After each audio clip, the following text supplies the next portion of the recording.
There's a particular kind of cruelty that small towns perfect, like fine whiskey, the kind that burns going down and leaves scars that last lifetimes. I've seen men face charging buffalo with steadier nerves than what I witnessed in the women's circle at Cedar Creek Baptist, where words cut deeper than any Bowie knife and judgment flowed easier than Sunday wine. This here's a story about what happens when a woman's worth gets measured by things she can't control, and how sometimes God's greatest gifts come wrapped in ways we never expect. It's about the difference between having children and being a mother, and how one woman learned that love ain't about blood but about choice. So settle in close, friend. Pour yourself something that'll keep the chill off, because what I'm about to tell you happened when the prairie grass was dying brown, and hope seemed as scarce as rain in August. Mary Catherine Hartwell had been married to Doc Hartwell for 7 years, and in a town like Cedar Creek, 7 years of marriage without children might as well have been 7 years of failure written in bold letters across your forehead. She sat in the back pew of the Baptist church that October morning, listening to Pastor Jenkins preach about the blessed fruit of the womb, feeling every word like a needle to the heart.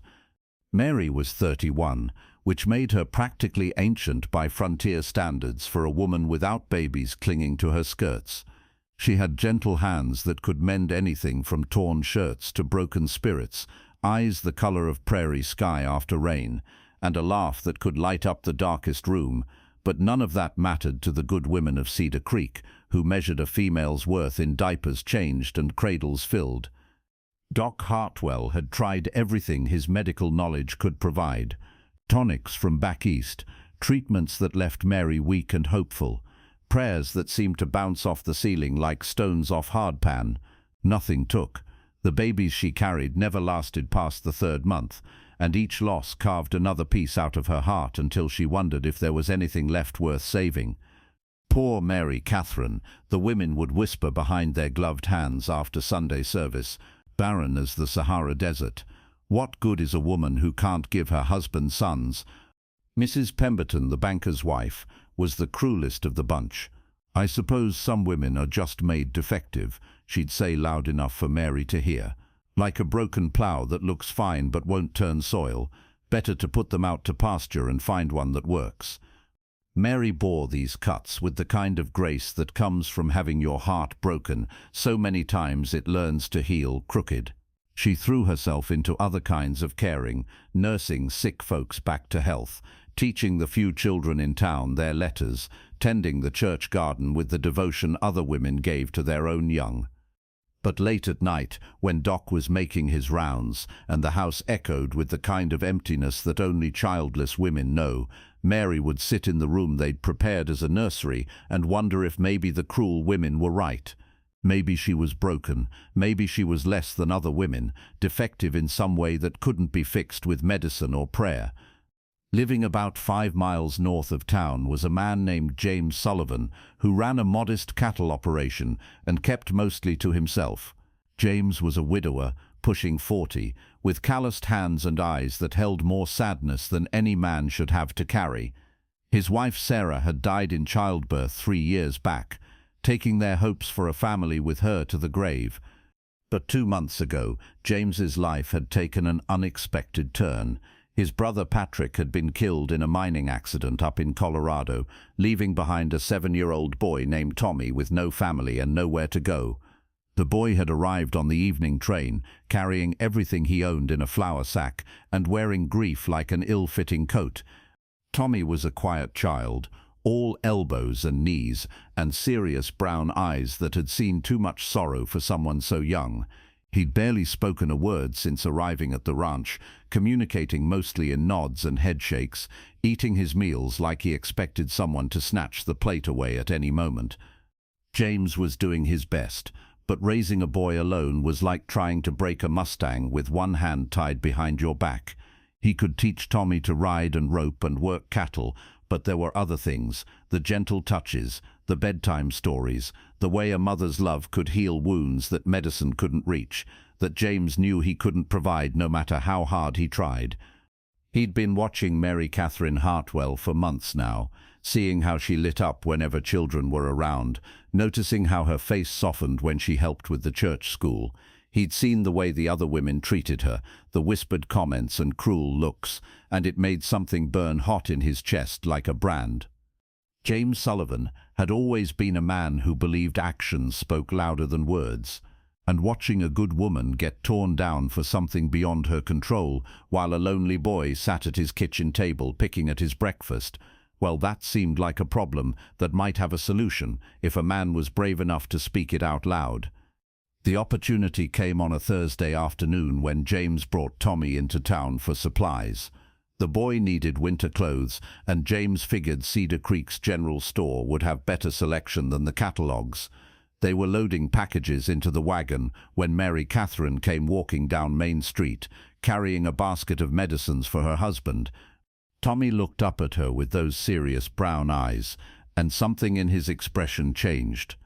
Maybe it was the way Mary smiled at him, not the pitying look adults usually gave orphans, but a genuine smile that reached all the way to her eyes. Maybe it was how she knelt down to his level and spoke to him like he was a real person instead of a burden to be managed.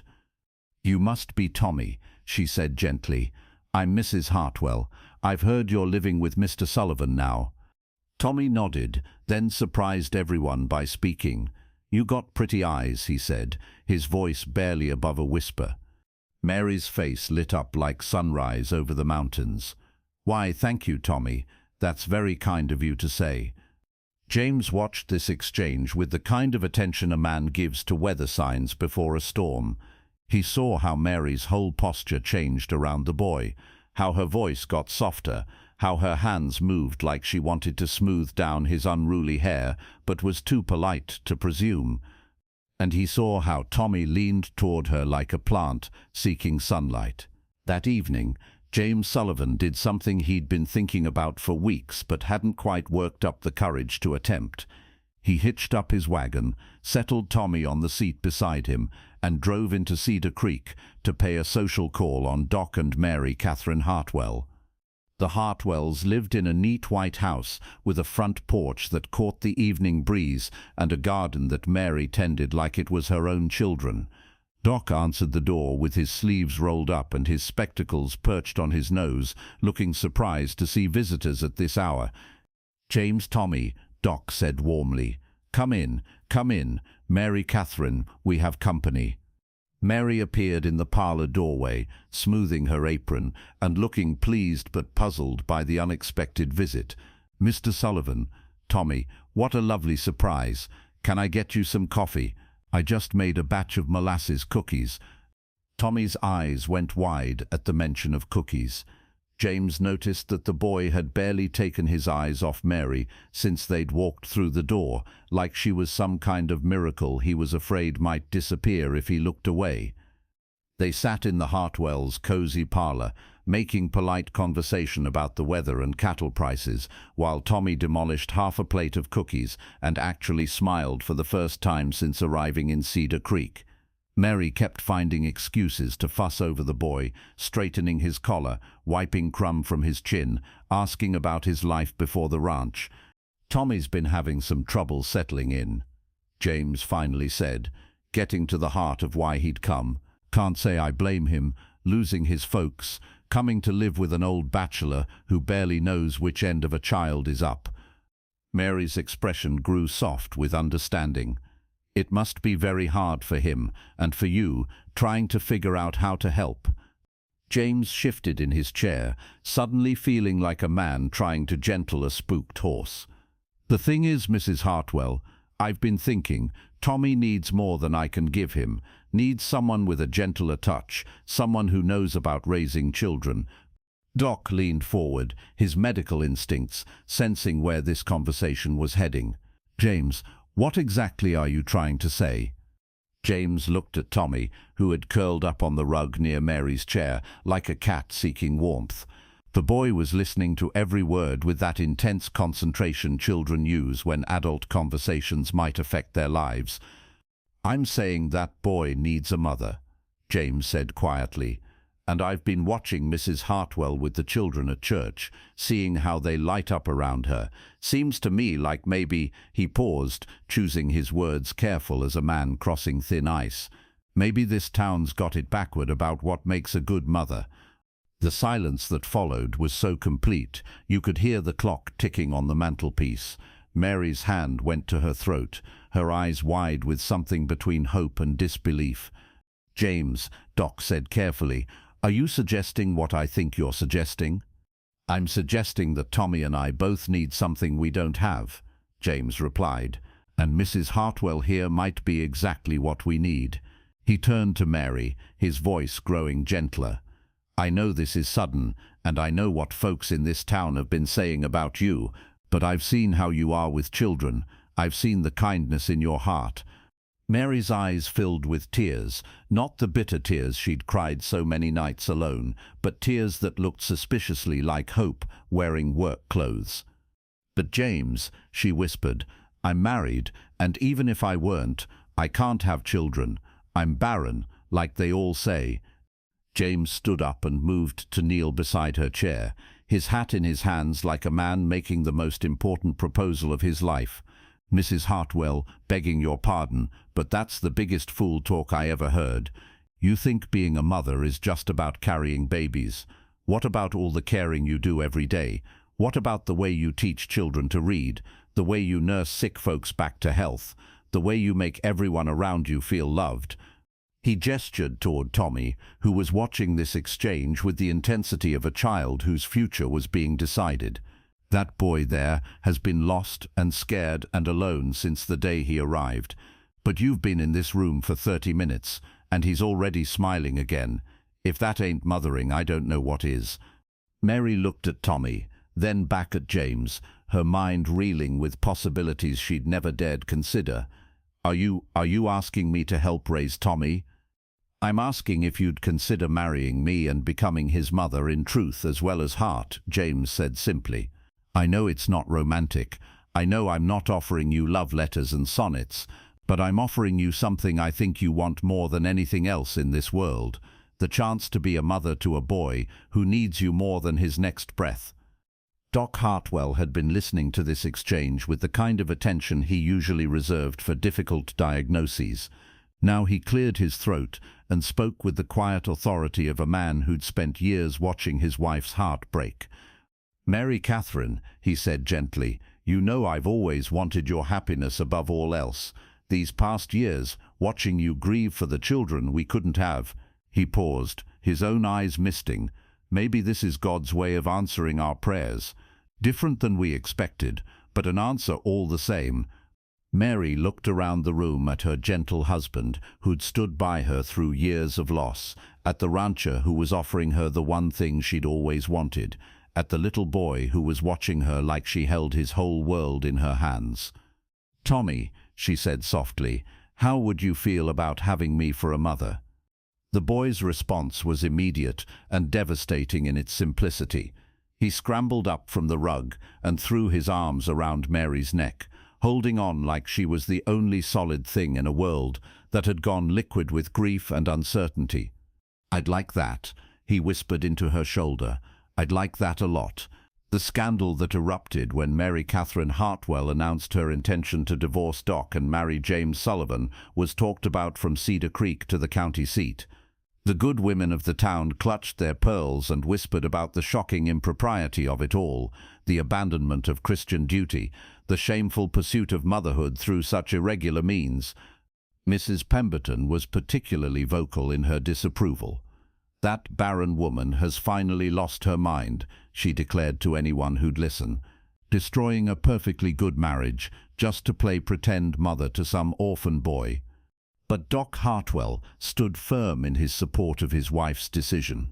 At the divorce hearing, he testified that he'd rather see Mary happy as another man's wife than miserable as his own, and that sometimes love meant letting go of what you wanted for what the other person needed.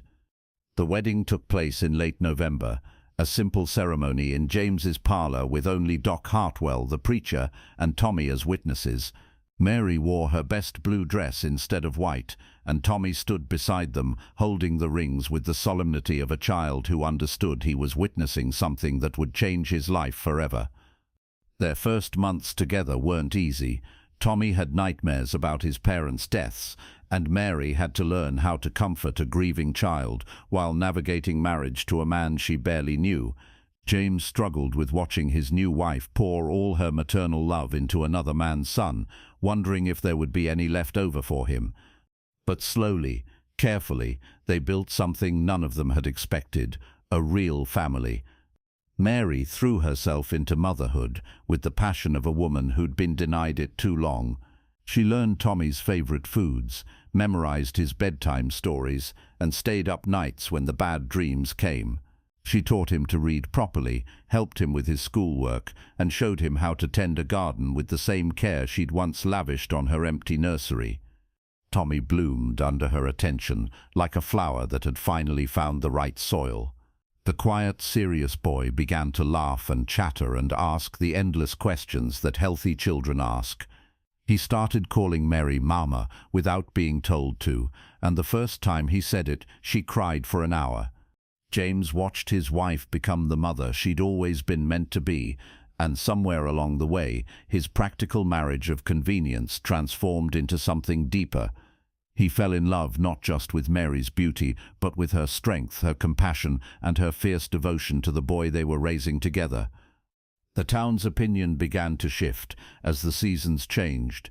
It was hard to maintain that Mary Catherine was a failure as a woman when everyone could see how Tommy was thriving under her care. The boy who'd arrived as a silent, traumatized orphan was now the brightest student in the church school, polite to his elders, helpful to his neighbors, and so obviously loved that it made even the cruelest gossips reconsider their words. 2 years later, when Tommy won the county spelling bee and thanked his mama, Mary Catherine Sullivan, in his acceptance speech, there wasn't a dry eye in the courthouse. Even Mrs. Pemberton was seen dabbing at her cheeks with her lace handkerchief. That night, as they tucked Tommy into bed, the boy looked up at Mary with those serious brown eyes that had grown bright with security and love. "Mama," he said, "I'm glad you couldn't have babies." Mary's breath caught. "Why, sweetheart?"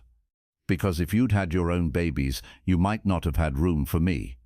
Long pause, like the settling of truth in a quiet heart. Mary Catherine Sullivan lived to be 83, and at her funeral half the county came to pay their respects. Tommy, by then a grown man with children of his own, stood at the pulpit and spoke about the woman who'd taught him that family wasn't about blood, but about choice. The choice to love someone, to stand by them, to give them the best of yourself, even when the world said they weren't worth it. But the words that stuck with everyone who heard them were carved on her headstone. She could not bear children, but she bore love. She could not give birth, but she gave life. She was not a mother by nature, but by grace. Final pause, like embers settling in a dying fire. Now I've told you this story, not because it's the most dramatic tale I know, though watching a woman choose love over convention surely has its moments, but because it reminds us that sometimes the most important things we do in life aren't the things we planned, but the things we choose when life hands us something different than we expected. Sometimes motherhood has nothing to do with pregnancy and everything to do with patience.